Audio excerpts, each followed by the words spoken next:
I'm Benjamin Duval from Trinnov Audio, and I'm going to present you the Orpheus Project. I've been working on this presentation together with Werner Bleistiner from Bayerischer Rundfunk, who is not here, unfortunately, today. Trinnov Audio is a French manufacturer of high-end EFI and home cinema processor and preamplifiers. So this will be a presentation in French, English. I'm sorry for my accent. I hope it will be understandable.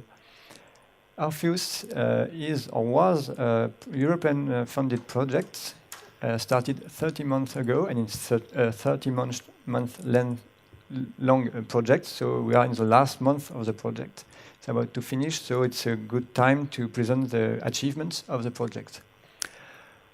Orpheus is a project about object-based audio, and it's a very nice acronym. It's a phrase where we put we picked up some letters from time to time, and it goes to Orpheus, and everybody is happy. The complete name is Object-Based Broadcasting for European Leadership in Next Generation Audio Experiences. Beautiful. So it's about object-based. I'm going to explain what object-based audio is for broadcasting, in broadcasting contexts, so for radios and televisions. In Europe, we were 10 partners from all across the Europe, and next generation audio experience, it's the object-based audio. Before to talk about Orpheus, I'm going to present what object-based audio is, and first I wanted to talk about the context. Why do we need object-based audio? Actually, there's a lot of changes in the context of broadcasting. With the growth of on-demand media, everybody today wants to listen to their content everywhere and everywhere, thanks to the internet distribution. But it leads to some scaling problems because you have very different devices and very different situations. Of course, if you want to listen to a program in a car or in the street or at home, it's very different environments. It makes it difficult for the sound engineers to produce a content that can be broadcasted, that can be listened to in all these situations. Actually, the sound engineer has to produce several contents, 7 times the same contents, one in stereo, for instance, one in 5.1, one in binaural sometimes. It's a lot of work, so it's hardly never done. Object-based audio can solve this by allowing the sound engineer to produce only one content that will be played on all these systems. So the traditional broadcasting is a linear production. The program is made by assembling different pieces of audio or media, if you want to be more general. This program is turned into a linear program that is broadcasting to everyone. It's packed in a unique way. And then it is delivered on different platforms. That's what is represented here by a picture, but of course it's the same for audio. This is not well suited, not adapted to the content. The format is not right. Whereas in object-based broadcasting, the program is made more or less the same way, but it is assembled into several packets together with metadata. A bit like a famous Swedish furniture company. You have this metadata for giving you information on how these packets should be assembled to produce the content finally. So it allows the content to be adapted to several platforms. And yeah, you can see on the picture on the right, this is more suited.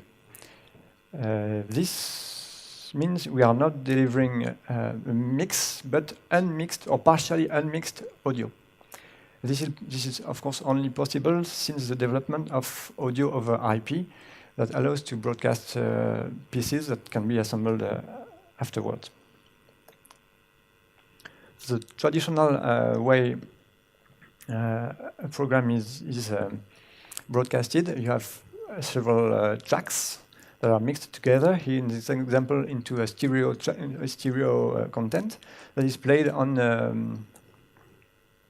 a loudspeaker setup.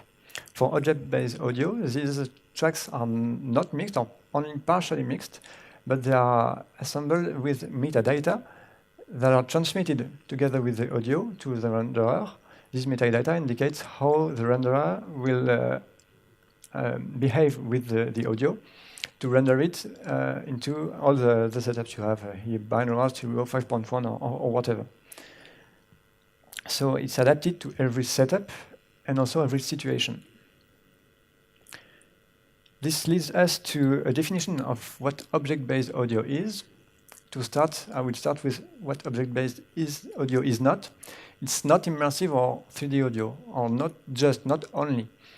If you know Dolby Atmos, for example, it's a format that uses some object only for the spatial dimension. So it's very nice. This is object, but this is not only what you can do with object audio. A more generic definition is audio with metadata that are partially recomposed in the renderer, and that allows a few things. That allows more accessibility, more immersion, more personalization, more interactivity. Accessibility because with this metadata, with these objects, you allow the user to play the content in more difficult situation. Immersion, yeah, that's 3D and whatever immersive audio. The personalization is because you will allow each user to have rendered a content that is the only one to hear from. You can adjust some parameters, and another user will adjust it differently, so the content will be unique. And the interactivity is because these parameters can be set up in real time.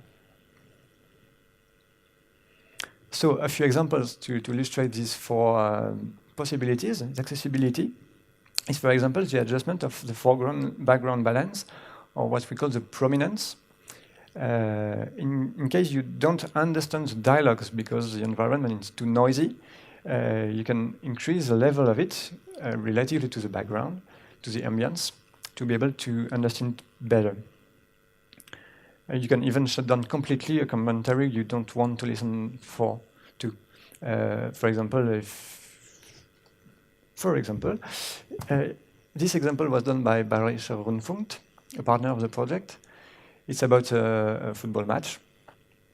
For example, if you want to listen to the football match, but you have a screen already or whatever, you don't want to hear the commentary, you can switch it completely off and just have the ambience. If you don't speak German but you want the commentary in English, that's no problem. We switch off the object English commentary and switch on the object German commentary. So you can adjust on the slider on the right the foreground-background balance. If you are walking down the street, you want to understand, but you don't want the people shouting behind, you switch off the background or lower the level of it. On this example, it's actually an iPhone application that you can download. You can also have the transcript of what is said by the commentator. The transcript can be used to follow if you don't hear quite well. It can also be used to navigate through the program. Like the circle here, you can also use it to navigate. This iPhone application has some other features like some presets or profiles. There are a set of parameters that you can adjust automatically. For example, if you are, I don't know, cycling or in the train, you may want to have some compression of on your audio. You don't want it if you are at Pete's place that has a very good hi-fi system, and so on. And you can also switch between the formats: stereo, binaural, 5.1, or even 22.2. What I don't really see an application in an iPhone application, but anyway. About immersion, this is another example from the Bayerischer Rundfunk. A quartet playing a Mozart jig arranged in a jazzy way. It's a very nice example. It was recorded audio and video, and the audio was captured with several techniques, such as an HOA microphone, higher under ambisonics, that captures the sound field, and also some spot microphone, one for each musician. if you choose to listen to the HOA format, the ambisonic one, then you are allowed to move in the scene, and then the audio will be adapted to your movement. If you walk closer, or if you move, not walking really, but if you move closer to the cello, for example, you will hear more cello, and the other instruments will come beyond or on the side. And if you move, if you turn around, then the whole scene will be turned. If you choose to use the spot microphones, then you can play with the instruments, moving them around where you want in a range that the producer has defined, of course. So if you want to put everybody on the front, you can. If you want to put them all around, you can also.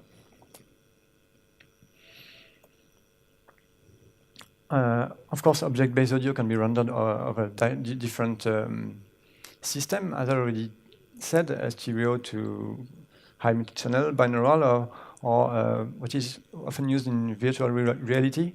It's ambisonic and binaural. The ambisonic helps turning the scene, and binaural rendering is helpful for the headset, of course. Another nice feature is the personalization. With this example, Bayerischer Rundfunk once again did a piece of news, actually, of 13 minutes long that you can reduce if you don't have time to listen to the whole piece.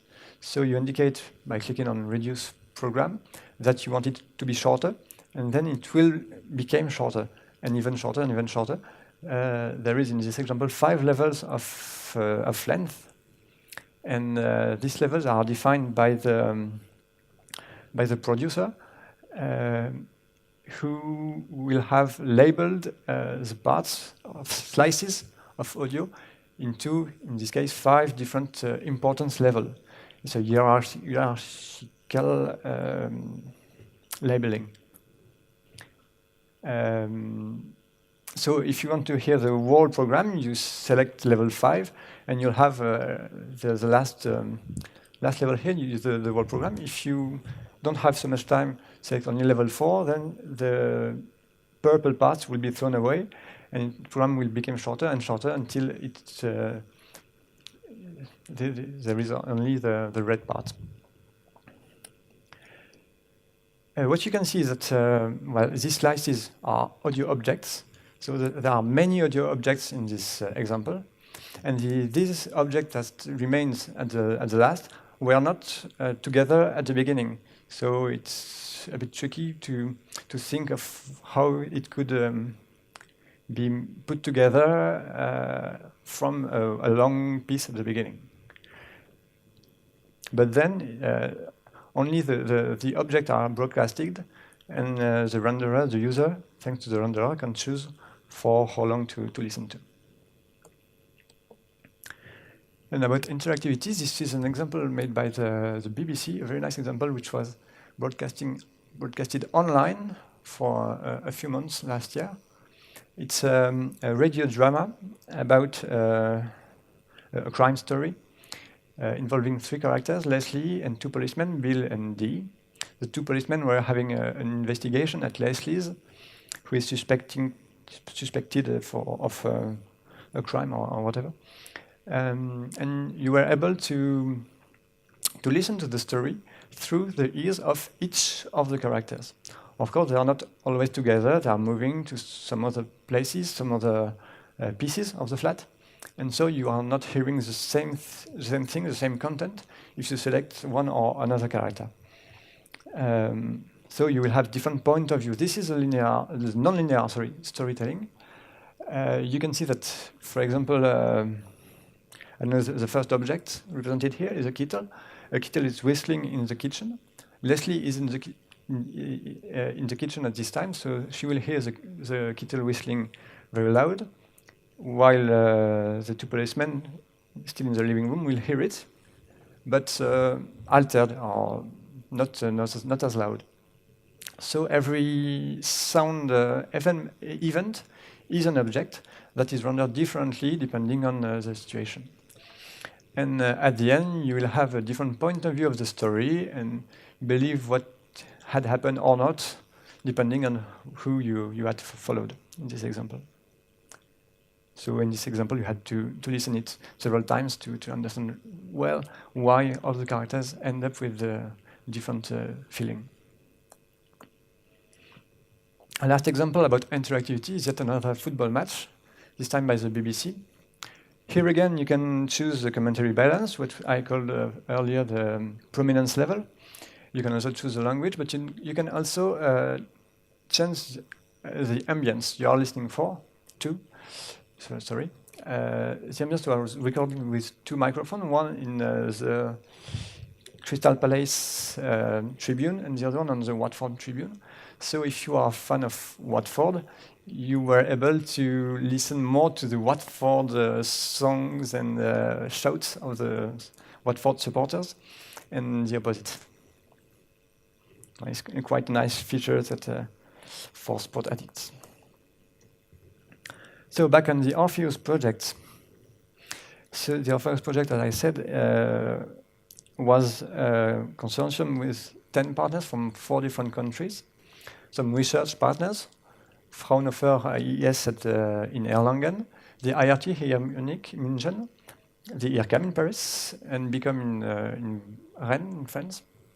2 broadcasters, Bayer-Schneider at the BBC, 3 companies, so Trinnov Audio, French manufacturer of preamps, Elephant Candy, a Dutch startup making an iPhone application, Magix in Dresden, is the editor of the Sequoia digital audio workstation.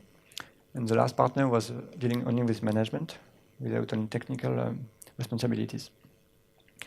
The goal of Orpheus was to create a complete chain of broadcasting object-based audio, from the creation, where the broadcasters were involved, to the production, Magix and IRCAM, representation. It was some kind of pre-processing and archiving. The content provision was the transmission of audio, thanks to Fraunhofer, and the presentation is the rendering of the Trinnov hardware or the iPhone application. We are using 2 formats for that. The ADM, or Audio Definition Model, is an open format that has been recently standardized by the EBU, the European Broadcasting Union. It is well suited for the production side. And for the consumer delivery side, we are using the MPEG-H, which is a closed format licensed by Fraunhofer, and which is well suited for delivery because it's more scalable. And this is what is implemented in the reception side. From recording and producing, this produces a file, audio together, an audio file together with metadata that are stored in ADM format. From this storage, this is played in the radio studio where this is broadcasted.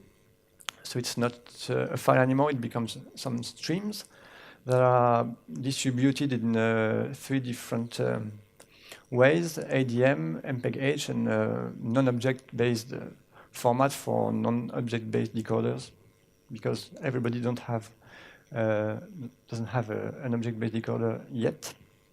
And the reception part, the iPhone application, the web browser, the Trinnov receiver. Yeah, that's it.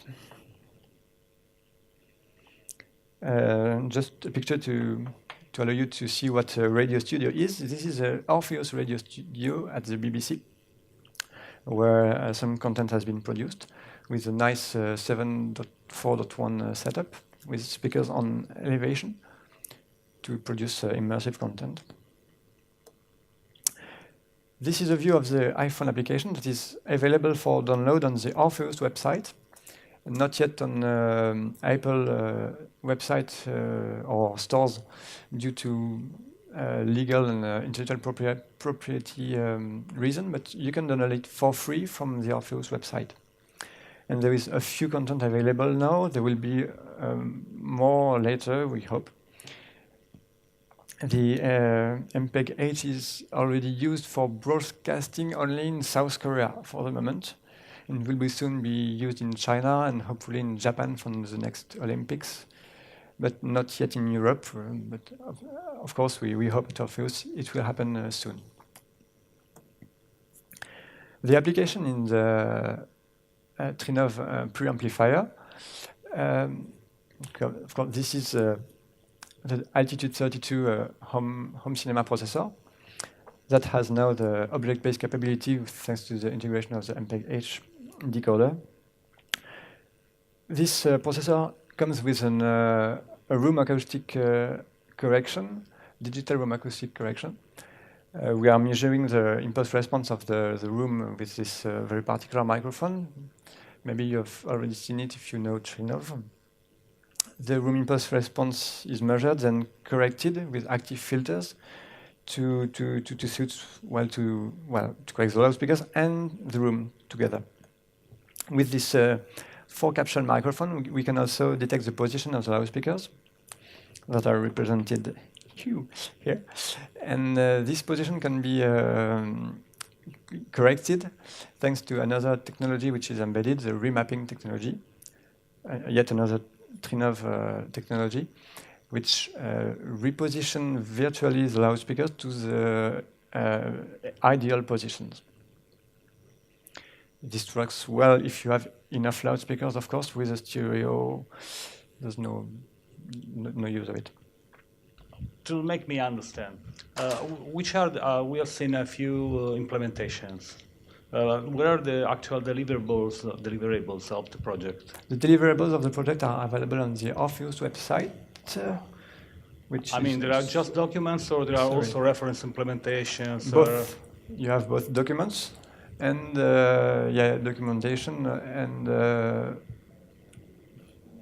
this reference architecture diagram is very complete, and it's described in details in the deliverables. Sure. But you also have some implementations besides the one of the single companies.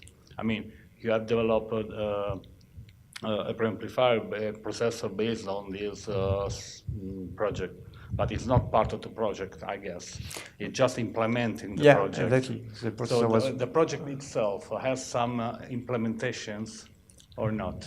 The implementation of the project is something like a software libraries. Yes or no? The project ended up with a complete integrated chain where you have some closed things like our preamplifier, and some open one like the ADM part, which is an open format, and everything that's around the IDM was open and is available for free.